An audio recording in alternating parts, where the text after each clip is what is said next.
Hi friends, இன்றைக்கி என்ன video பார்க்க போகிறோன்னா, அருமையான ஒரு ஹெல்த்தியான ஒரு டிஷ்ஷு ஈரல் வதக்கல். இது இரும்புச்சத்து அதிகம் உள்ள இந்த ஈரல் வதக்கல் எப்படி செய்யலான்னு பார்க்கலாம். குழந்தைங்களுக்கெல்லாம் இது மாதிரி செஞ்சு கொடுத்தீங்கன்னா நல்லா சாப்பிடுவாங்க. வாங்க இது எப்படி செய்யலான்னு பார்க்கலாம். நான் இப்போ ஒரு ஸ்பூன் ஜீரகம், ஒரு ஸ்பூன் மிளகு, ஒரு ஸ்பூன் சோம்பு இதெல்லாம் போட்டு நல்லா ட்ரை ரோஸ்ட்டாக ஃபஸ்ட்டு வறுத்து எடுத்துக்கிட்டேன். அதுக்கப்புறம் கொஞ்சம் ஆயில் விட்டுட்டு சின்ன வெங்காயம் நறுக்கி போட்டிருக்கேன். சின்ன வெங்காயம் போட்டிங்கன்னா நல்லாயிருக்கும். சின்ன வெங்காயமும் கருவேப்பிலையும் போட்டு நல்லா வதக்கியாச்சு. இப்போ நல்லா வதக்கினதுக்கு அப்புறம் ஒரு ஸ்பூன் இஞ்சி பூண்டு பேஸ்ட்டு, ஒரு டேபிள் ஸ்பூன் அளவுக்கு இருந்தால் போதும்.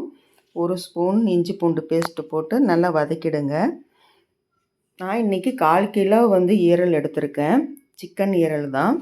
சிக்கன் ஈரல், மட்டன் ஈரல் எது வேணாலும் சாப்பிட்லாம். உடம்புக்கு ரொம்ப ரத்த சோகை இருக்கிறவங்களுக்கு, இரும்பு சத்து குறைபாடு இருக்கவங்களுக்கு ஈரல் நல்லா அதிகமாக சேர்த்துக்கணும். இது போல் சாப்பிட்டிங்கன்னா உங்களுக்கு ரத்த சோகை இதெல்லாம் குணமாகும். இப்போ பார்த்தீங்கன்னா நான் முழுசாக தான் போட்டிருக்கேன் எல்லாம் ஏன்னா இது நல்லா கழுவி எடுத்துட்டு நல்லா சுத்தம் பண்ணிவிட்டு இந்த மேலே தோல் மாதிரிலாம் இருக்கும் அதெல்லாம் எடுத்துகிட்டு போட்டுருணும். இப்போ மஞ்சத்தூள், உப்பு போட்டு நல்லா கொஞ்சம் நேரம் வதக்கி விட்டுருங்க. நல்லா ட்ரை ரோஸ்ட்டாக பண்ணிக்கலாம். அப்புறமே தேவையான அளவுக்கு மிளகாத்தூள், கொத்தமல்லி தூள், கறி மசாலா சிம்பிள் தான். ஒரு 3-4 இன்க்ரீடியன்ட் தான் இருந்தால் போதும், டக்குன்னு ரெடி ஆகிடும். இப்போ இதெல்லாம் போட்டு நல்லா வதக்கிடுங்க. தனியாக நம்ம குழம்புல இருக்கும்போது சாப்பிட்டிங்கன்னா கவுச்ச வாடை வர்ற மாதிரி இருக்கும். நம்ம இந்த மாதிரி வதக்கி சாப்பிடும்போது நல்லாயிருக்கும். இப்போ கொஞ்சமாக தான் தண்ணி விட்டுருக்கேன், நிறையா தண்ணி விடலை. ஏன்னா இது சீக்கிரமாக வெந்துடும். அதனால் கொஞ்சமாக தண்ணி விட்டு கொஞ்சம் வேக வச்சு எடுத்துக்கலாம். நான் இது கட் பண்ணி கழுவலை. ஏன்னா ஈரல் கழுவும்போது ரொம்ப கவுச்ச வாடை அடிக்கும்.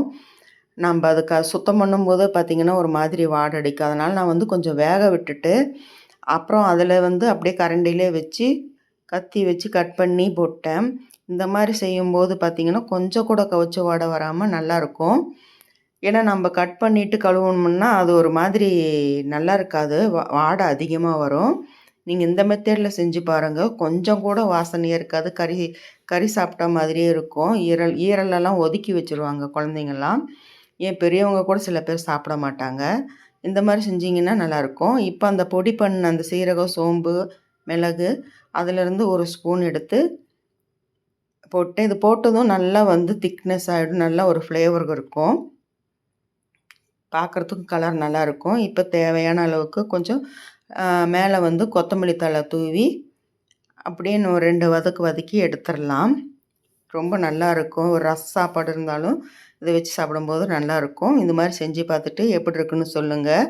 ரத்த சோகை இருக்கவங்களுக்கு, ஹெல்த்து கம்மி, இரும்புச்சத்து குறைபாடு இருக்கவங்க இந்த மாதிரி செஞ்சு சாப்பிடுங்க. நம்ம வீடியோ இப்போ தான் பார்க்குறீங்கன்னா மறக்காமல் நம்ம சேனலை சப்ஸ்கிரைப் பண்ணி வச்சுட்டு பக்கத்தில் இருக்கிற பெல் பட்டன் அழுத்துங்க. மீண்டும் உங்களை அடுத்த வீடியோ சந்திக்கின்றேன். பாய்.